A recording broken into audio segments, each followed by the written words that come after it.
കൂടുതൽ വാർത്തകളും വീഡിയോകളും കാണാൻ ഈ ചാനൽ സബ്സ്ക്രൈബ് ചെയ്യുക. കൂടെ ബെൽ ബട്ടൺ അമർത്തുക. ഏഷ്യ ലൈവ് ടിവിയിലെ ഫെങ്ഷു പ്രോഗ്രാമിലേക്ക് എല്ലാവർക്കും സ്വാഗതം. ഇപ്പോൾ നമ്മൾ വാട്ടർ ഫൗണ്ടൻ അല്ലെങ്കിൽ അക്വേറിയം ഇങ്ങനെയുള്ള സ്ഥലങ്ങളിൽ കാര്യങ്ങൾ വീടിനകത്തും പുറത്തുമായിട്ട് ഉപയോഗിക്കുന്നുണ്ട്. ഒത്തിരി ആൾക്കാർക്ക് ഇത് വളരെ ഇഷ്ടമുള്ളൊരു കാര്യമാണ്. അപ്പോൾ ഇത് നമ്മൾ വെക്കുമ്പോൾ അതിൻ്റെ സ്ഥാനം അല്ലെങ്കിൽ അതിൻ്റെ ദിശ എവിടെയാണെന്ന് നമ്മൾ വ്യക്തമായി മനസ്സിലാക്കേണ്ടതുണ്ട്. അപ്പോൾ ഇപ്പോൾ അക്വേറിയം ആയാലും ചില സാധനങ്ങളായാലും ടൂൾസുകൾ വെക്കുമ്പോൾ ചിലത് ഗുണത്തേക്കാൾ ഏറെ ദോഷം ചെയ്യും. അത്തരത്തിൽ ദോഷം ചെയ്യുന്ന ഒരു ദിക്കാണ് തെക്ക് വശം. തെക്ക് വശത്ത് നിങ്ങൾ വീടിൻ്റെ സ്വീകരണ മുറിയുടെ തെക്ക് ഭാഗത്ത് അല്ലെങ്കിൽ ഡൈനിങ് ഹാളിൻ്റെ തെക്ക് ഭാഗത്ത് നിങ്ങൾ ജലധാര, ഒരു വാട്ടർഫാൾസിൻ്റെ ചിത്രം, അതല്ലെന്നുണ്ടെങ്കിൽ അവിടെ ഒരു അക്വേറിയം, അതും അല്ലെങ്കിൽ ഒരു വാട്ടർ ഫൗണ്ടൻ, ഇങ്ങനെ ജലസംബന്ധമായിട്ടുള്ള എന്തെങ്കിലും ഉപകരണങ്ങൾ അവിടെ വെച്ച് വർക്ക് ചെയ്യിക്കുകയാണെന്നുണ്ടെങ്കിൽ നമ്മളുടെ പേര്, പ്രശസ്തി, അംഗീകാരം എന്നിവ നഷ്ടപ്പെട്ടു പോകാനുള്ള സാധ്യത വളരെ കൂടുതലാണ്. കാരണം ഓരോ ദിക്കുകളും ഓരോ സൗഭാഗ്യങ്ങളാണ് സൂചിപ്പിക്കുന്നത്. അപ്പോൾ തെക്ക് വശം പേര്, പ്രശസ്തി, അംഗീകാരം, വിജയം എന്നിവ സൂചിപ്പിക്കുന്നത്.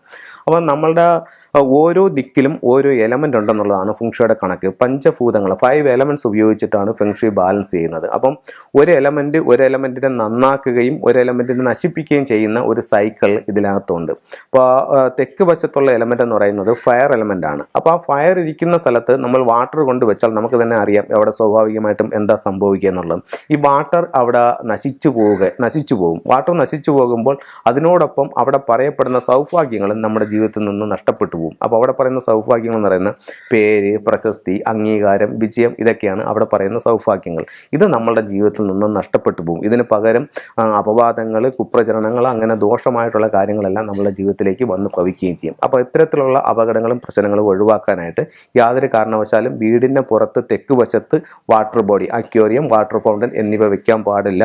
അതുപോലെ തന്നെ വീട്ടിൽ സ്വീകരണ മുറിയിലോ ഡൈനിങ് ഹാളിലോ വീടിൻ്റെ തെക്ക് ഭാഗത്ത് ഇത്തരത്തിലുള്ള വാട്ടർഫാൾസിൻ്റെ ചിത്രമോ അക്വേറിയമോ വാട്ടർ ഫൗണ്ടനോ അങ്ങനെയുള്ള സാധനങ്ങൾ വെക്കാൻ പാടില്ല. വെച്ച് കഴിഞ്ഞാൽ ഇതുപോലെ സൗഭാഗ്യങ്ങൾ നഷ്ടപ്പെട്ടു പോകുന്നൊരവസ്ഥയുണ്ടാകും. അതുപോലെ ഇപ്പോൾ ഈ വർഷം 2019 ഫെബ്രുവരി മാസത്തിൽ ഒരു വർഷത്തേക്ക് 3 എന്ന് പറയുന്ന ഒരു സ്റ്റാർ എല്ലാ വീടിൻ്റെയും തെക്ക് ഭാഗത്ത് വന്ന് നിൽക്കുന്നുണ്ട്. അപ്പോൾ ആ തെക്ക് ഭാഗത്ത് ആ സ്റ്റാർ വന്ന് നിൽക്കുമ്പോൾ 3 എന്ന് പറയുന്നത് ഒരു വുഡ് എലമെൻ്റ് ആണ്.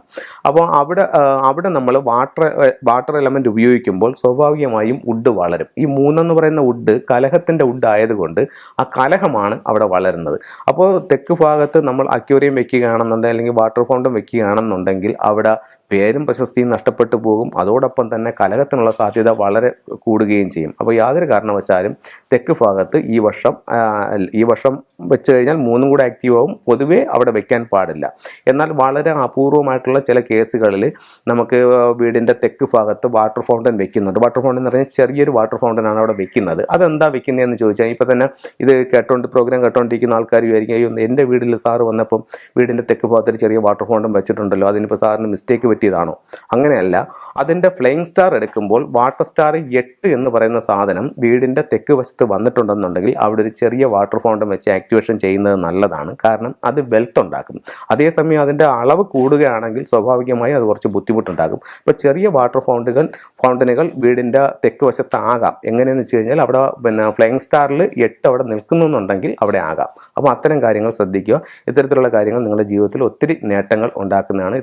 ഞാൻ ഈ പറയുന്ന ഓരോ കാര്യങ്ങളും ആരെയും ഞാനത് ഒരു പ്രശ്നമുണ്ടെന്നും പറഞ്ഞ് പേടിപ്പിക്കാനോ അല്ലെങ്കിൽ ഭയപ്പെടുത്താനോ വേണ്ടി ചെയ്യുന്നതല്ല. ഇപ്പം നമ്മൾ ഓരോ കാര്യങ്ങളും നേരത്തെ കൂട്ടി ഞാൻ പറയുകയാണ്. അപ്പം നിങ്ങൾക്കത് മനസ്സിലാക്കി നിങ്ങൾക്ക് അതിനനുസരിച്ച് മാറ്റങ്ങൾ ചെയ്യുകയാണെങ്കിൽ ഈ പ്രശ്നങ്ങളിൽ നിന്ന് നിങ്ങൾക്ക് ഒഴിവാവാനായിട്ട് സാധിക്കും. ഒരു പ്രശ്നം ഉണ്ടെന്നുണ്ടെങ്കിൽ നേരത്തെ കൂട്ടി നമ്മൾ അതിൻ്റെ പരിഹാരം ചെയ്ത് അല്ലെങ്കിൽ അതിനെ ശ്രദ്ധിച്ച് ആ പ്രശ്നങ്ങളെ മാറ്റാനാണ് കഴിയുകയാണെങ്കിൽ അതിലെ ഏറ്റവും നല്ലത്. അതുകൊണ്ടാണ് ഞാൻ ഇത്തരം കാര്യങ്ങൾ നിങ്ങളുമായിട്ട് ഷെയർ ചെയ്യുന്നത്. അതുപോലെ ഈ നവംബർ മാസം ആദ്യ ആഴ്ചയിൽ ഞാൻ ബാംഗ്ലൂർ കൺസൾട്ടിങ്ങിനായിട്ട് വരുന്നുണ്ട്. അപ്പോൾ ആ ഭാഗത്ത് കൺസൾട്ടിങ്ങിന് താല്പര്യമുള്ളവർക്ക് എന്നെ നേരത്തെ കൂട്ടി കോൺടാക്റ്റ് ചെയ്യാവുന്നതാണ്. അതുപോലെ തന്നെ എല്ലാ മാസവും ഇംഗ്ലീഷ് മാസം അവസാന ആഴ്ചയിൽ പാലക്കാട്, മലപ്പുറം, കോഴിക്കോട്, കണ്ണൂർ എന്നീ ഭാഗത്ത് കൺസൾട്ടിങ്ങിനായിട്ട് വരുന്നുണ്ട്. അപ്പോൾ അവിടെ കൺസൾട്ടിങ്ങിന് താല്പര്യമുള്ളവർ നേരത്തെ കൂട്ടി കൺസൾട്ടിങ് ബുക്ക് ചെയ്യേണ്ടതാണ്. നന്ദി, നമസ്കാരം.